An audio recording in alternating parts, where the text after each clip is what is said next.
Hey everybody, welcome to Skill Check. I'm your host, Dave Garrett, and I'm joined with Colin, the one and only.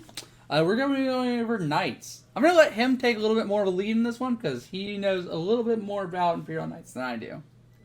Yep, sounds good. So, first things first, we'll go ahead and hop right over to the army rules. Um, so they have their code chivalric, which as long as you are an Imperial Knights army, you get this ability. You get to choose one of two before the game starts.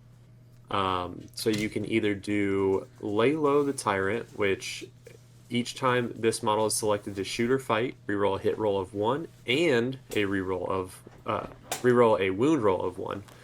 And then once you are how you get honored with this one is you can kill the enemy warlord.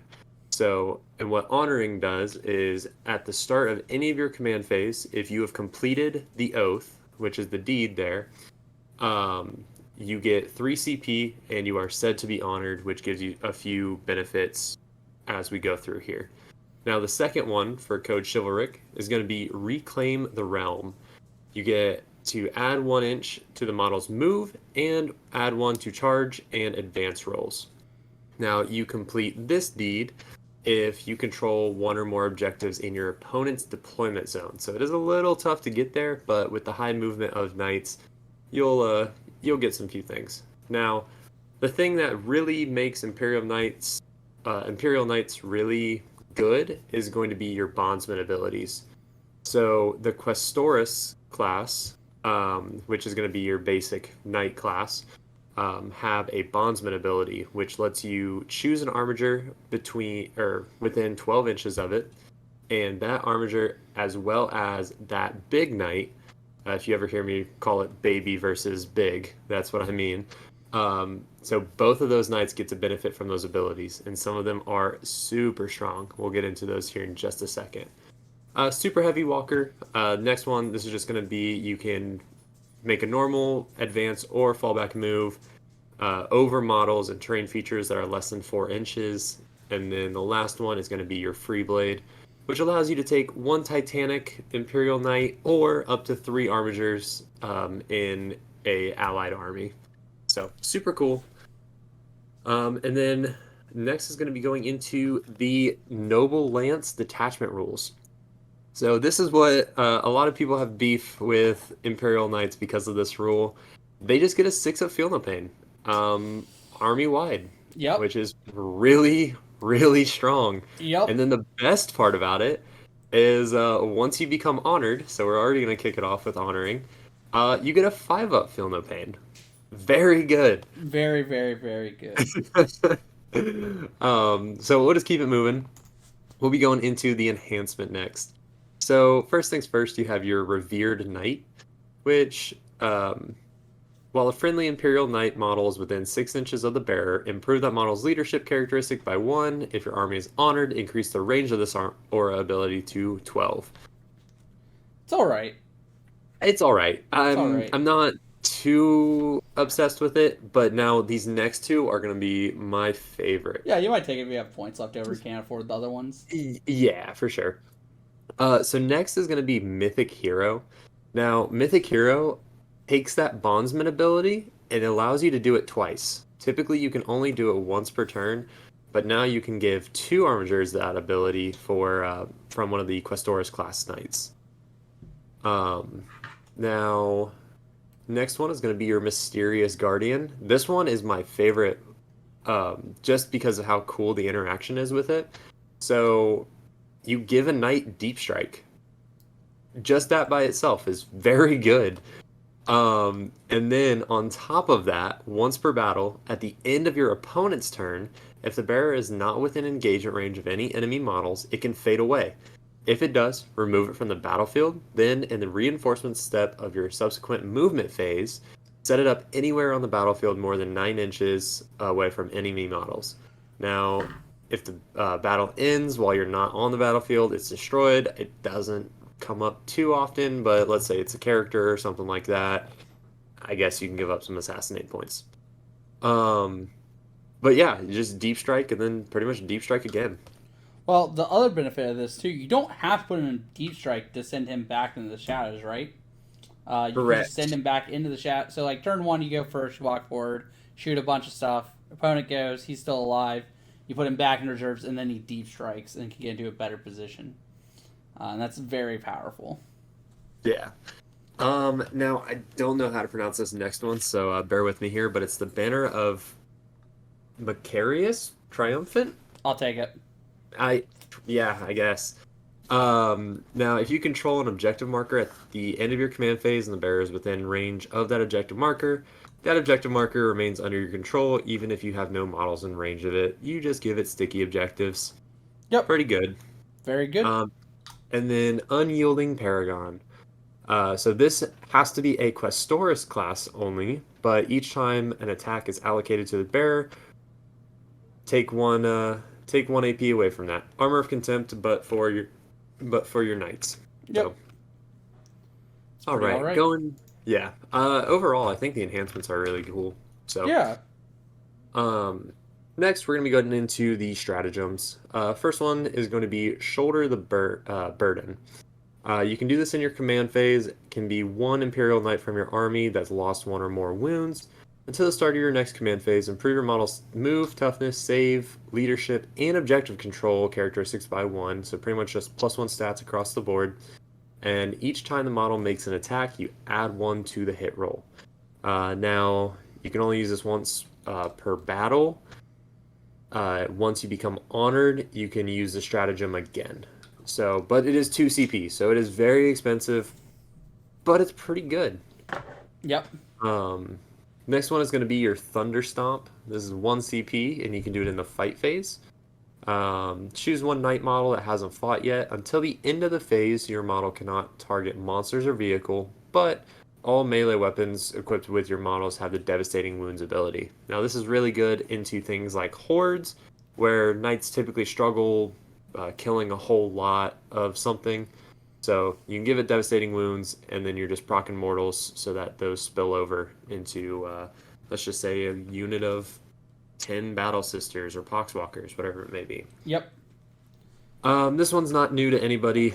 We have Rotate Ion Shields. You do it in your opponent's shooting phase after it's been selected as a target. You just give it a 4-up invulnerable save. Pretty good. Squire's Duty. Next one, the start of your shooting phase or the start of your fight phase.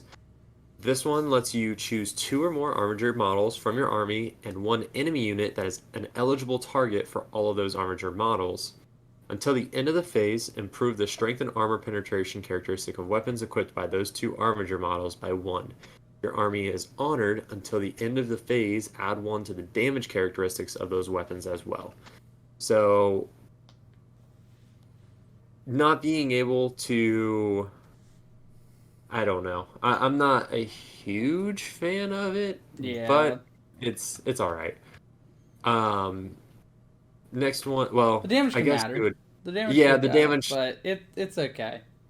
I guess on like Helverins or something like that, where you're, Yeah, Hellburns it can be massive. yeah, so Especially against Terminators with like 4 wounds with Storm Shields. yeah, that turns their damage into 4 wounds. So like, yeah, Yep. definitely has some play. Next one is going to be your Trophy Claim. Now, you choose this one in the shooting or fight phase.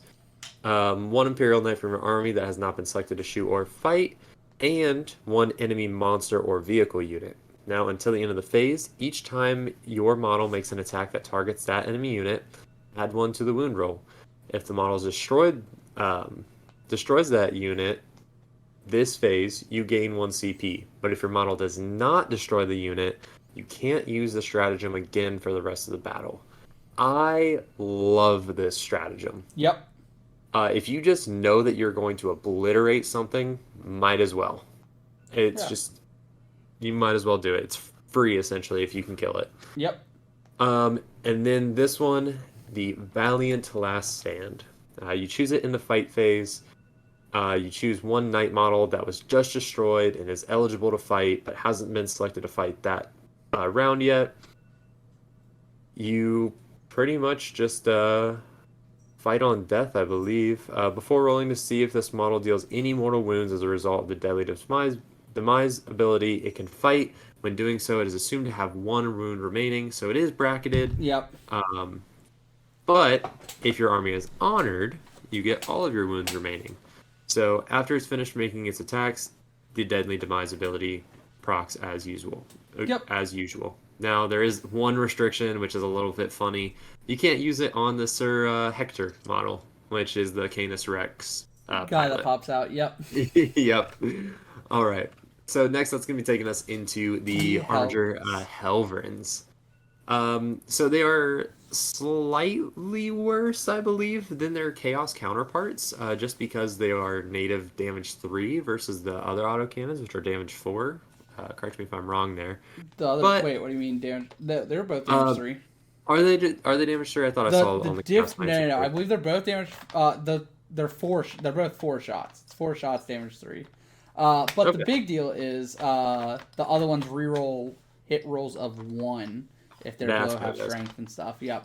Yeah. Now this one, while you're, I'm very disappointed in this ability, but while this model is either wholly within your deployment zone or within range of an objective marker, the autocannons get anti-fly 2+, which that just comes up so. It comes up actually a pretty decent amount. There's a lot of things in the game that still fly. I haven't had it come up at all yet. I've played 4 or 5 games with the Knights so far, so that's fair. Yep, but they're autocannons. It's 4 attacks, strength 9, 3 damage, pretty strong. And then all Knights have a 5+ invulnerable save against ranged attacks. Yep. So next is going to be going into the Armiger Warglaive. So this is going to be your melee variant. Instead of the autocannons, you get a thermal spear as well as a chain cleaver. Thermal spear is just a souped-up melt-a-gun.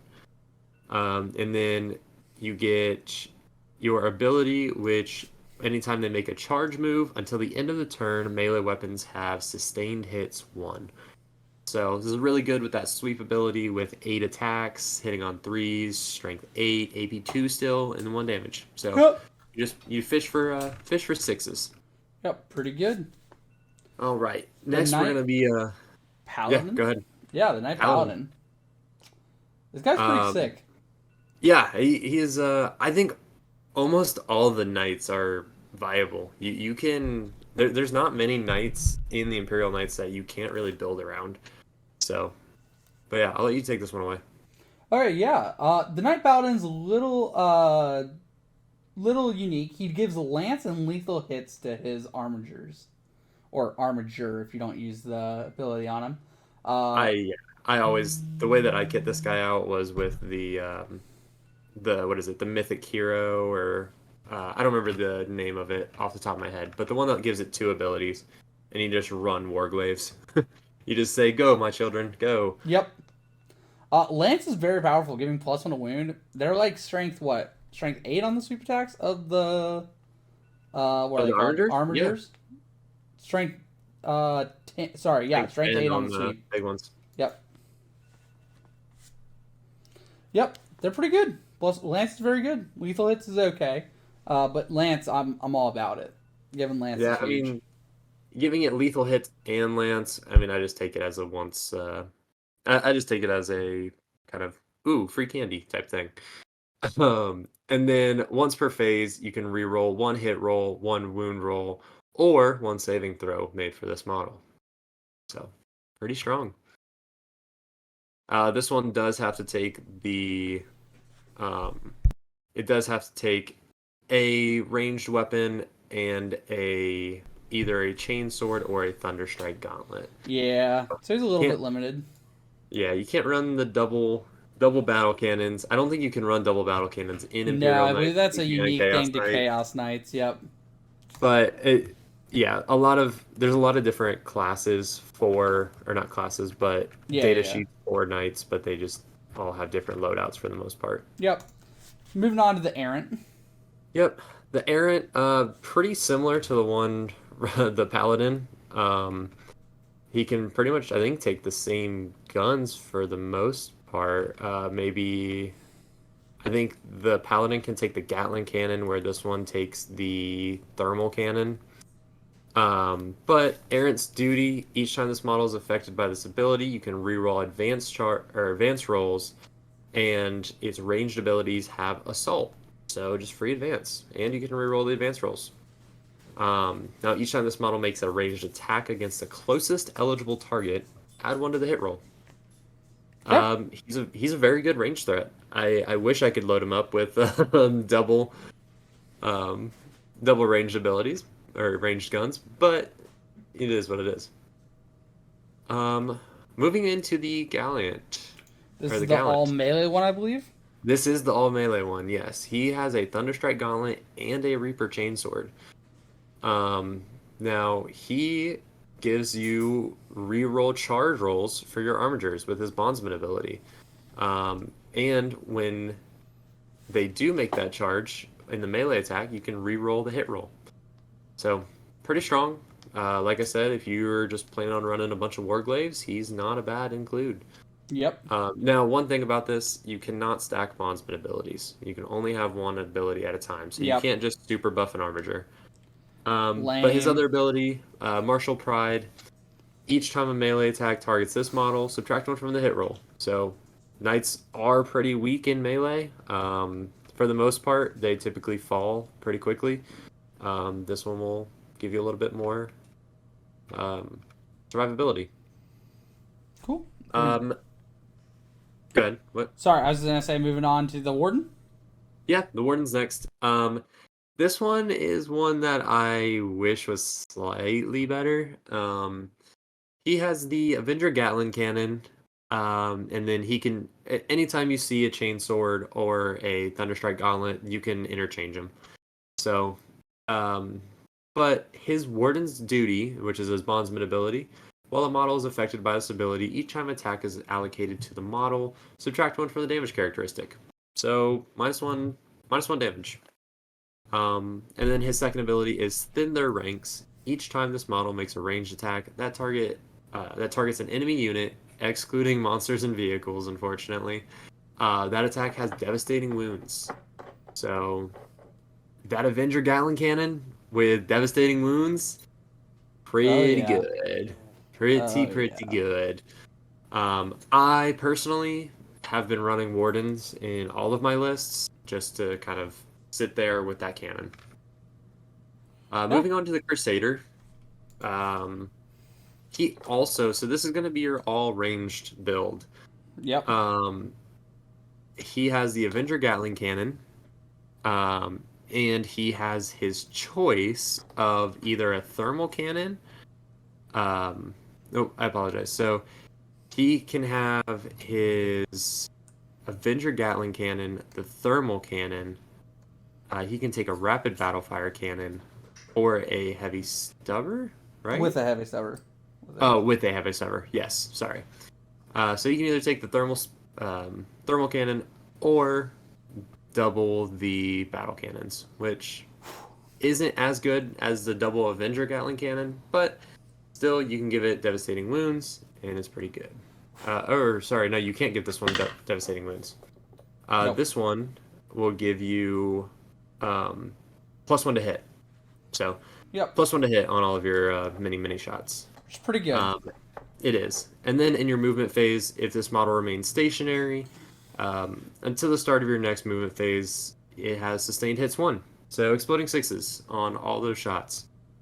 I toyed around with this one a little bit, to be honest with you, and I was kind of disappointed, but I primarily had him sit on my back objective and just kind of fire at anything that he could. Yep.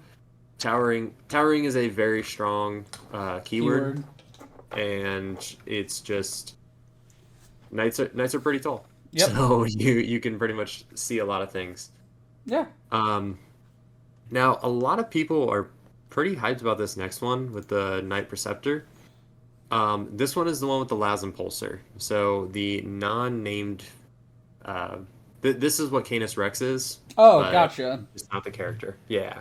Gotcha. So his mentor ability is while this model is affected by this ability, improve that model's leadership characteristic by 1 and improve that model's objective control characteristic by 2. very mid compared to all the other stuff that we've Yep. seen. Um, and the Las Impulsor is pretty good. Strength 14, 4 damage, D6 shots at 24-inch range for the high intensity with blast. Or the low intensity, which is 2d6, strength 7, 80 minus 1, 2 damage. Yep. It's all right. I like the gun actually. It is a good gun. Yeah. But it's just Imperial Knights function so heavily on, or they're so reliant on Bondsman. um, their bondsman abilities, and his is just so mediocre. Very. He does have the exemplar of the code. And at the start of the battle, select one unit from your opponent's army. Each time this model makes an attack that targets that unit, you can reroll the hit roll. It's pretty much a challenge. I Yep. don't know how else to describe it. It's just a challenge. You get a bonus against it. Yep. It is really good though with if you target a warlord, because that's Yep. how you can get one of your honor abilities. Yep. Very. So I think he's good. I think he's okay. I think he's all right. He's definitely not my first choice though. Yeah, he's definitely not first choice. But moving on into the Dominus class. The big Unlike boys. Chaos, Chaos, there are a few different variants of this one. So the first one is the Knight Castellan. There's Notably, exactly they are double the choices. well, yeah, we have two loadouts of them. Yeah. The Castellan, with the Dominus class, you do go down 2 inches of your movement, but you do get a 2-up save. Yep. Much tougher. These are T13 compared to the T12. Yep. So that is a relative. That is a relative. Breakpoint. Not a relative. A very good breakpoint. Very good. The Castellan is my least favorite out of the two, but he is still pretty good with the Plasma Decimator. The gun options are going to be your two, the biggest points on these two. Yep, and the options Volcano here. Lance. So the Plasma and Volcano Yep. Lance. Both are Yep. very It's good. Yep. So this is going to be your Plasma Decimator is going to be either 2 or 3 damage depending if you overcharge it, and then the Volcano Lance is D6 plus 8 damage. It's just pretty good. Yep. These do not have bondsman abilities, but the first ability is going to be Ion Aegis, which is an aura, which I believe both of these models have, which as long as an armature is within 6 inches, yes, both models have Yep. these. As long as they are within 6 inches of the model, that armature has cover. Don't know really how relevant it is because you get cover so easily right now. But this one is going to be your Titan Hunter, which is its second ability. Each time a range attack made by this model is allocated to a monster or vehicle, reroll a damage roll of 1. Yep. So this is good against your Bane Blades, your mirror matches, and a lot of just other boogeymen of 10th edition right now. I will say, a little bit underwhelming since you already have the Laylo the Tyrant ability, which lets you Yeah. already reroll a hit roll of 1 and wound rolls of 1. Exactly. So, Yeah, so kind of a wasted oh, ability. well, no, that one's a reroll damage roll of 1. Oh, reroll damage roll. Sorry, I thought it was Damage wound rolls. roll. Yeah, no. Okay, so it helps out a Damage. little bit. It Makes does. your damage do a little bit more. Yep. Because he only had, wait. Oh, okay, no. Yeah, He go has ahead. the melty gun and the shield breaker launcher. Okay, he's got other Yeah. things that are multi damage other than just the volcano lance. Yes, so the thing about the Dominus class is they have, depending on which variant you go, they either have one big gun up top and then missiles, or they have one missiles and 2 guns, which we'll see on the next one, I believe. Valiant. Or, Oh, I apologize. No, they have 2 cannons. Yep. yep. So going into the next one is going to be the Valiant, the Knight Valiant. This is your other Dominus class one. This one will give you the Thundercoil Harpoon. I was able to get Garrett with I think 3 of these in one game. One in Yeah. Overwatch, which felt devastating. Yeah, Because it does have that wounds. losing a Lord of Change, or losing all but one wound on a Lord of Change from this guy overwatching was not very okay. Yeah, we took out Bellicor, and then we took out a Lord of Change with it. So, But yeah, that Thundercoil Harpoon with the anti-monster 4+, anti-vehicle 4+ with devastating wounds is just so strong. Um, this is what I put my Mythic Hero enhancement on, just to deep strike him in and kill whatever he wants. But he has the Ion Aegis as well for the cover on the armatures, and Overwhelming Firestorm. In your shooting phase, after this model has shot, select one enemy hit by this model. They must take a battle shock test. So just force that battle shock. Um, Next one, yeah, I Is think the that's one and about only it. Canis Rex. Yeah, this is the one that everybody is excited for. Yeah, I'm excited for this one. Yeah, legendary Freeblade. We'll go right into his abilities. Once per turn, you can target this model with a stratagem for 0 CP, and can do so even if you've already targeted a different unit with that stratagem in the same phase. Yep. Crazy. Crazy good. Each time this model makes an attack, an unmodified successful hit roll of 5+ scores a critical hit. So that just means that his sustained hits is going to be hitting on 5s rather than 6s. He does have the Chainbreaker Las Impulsor, which is just the Same thing as the what's other ones, I believe, right? no, it's actually better, Oh, I believe. it is. Is it? Is it damage? Let me check. Preceptor is going to be It's the exact same. Yep. He just the has critical Preceptor hits. has a high intensity of 4. Yep. Is it the same? Okay. Yeah, it's the exact same Okay. except for his have sustained hits 1, and he triggers sustained hits on 5s instead of 6s. So he has exploding Yep. 6s. He has exploding 5s on all of his guns and melee, versus the normal ones. Yep. But the difference here is going to be your melee weapon, which is Freedom's Hand. Yes. He can either take 5 with his strike ability or 10 attacks with his sweep ability. His strike ability is strength 20, AP 3, damage 9. Wow. This guy absolutely slaps. He does. Even his sweep ability is strength 10, AP 2, 3 damage each. With sustained hits. Like, that is insane. But yeah. Now, once he dies, Sir Hector is going to pop out, just like he was Yep. disembarking from a destroyed transport. You can set him up within 3 inches of the Canis Rex model before it's removed. And then you switch over to its profile, which pretty much all you're ever going to do with this guy is you're going to run, hide, and hope that you have an objective that you just need 1 OC on. He does nothing. Yep. He just pops out and exists. Yeah, he's just there to be a pain. Yep. But that takes care of Imperial Knights. Yep. That's everything. Yeah, I'm super happy with how Imperial Knights are looking right now. They did just take a now nerf, but it was kind of they- deserved, I think, if they're not going to change towering.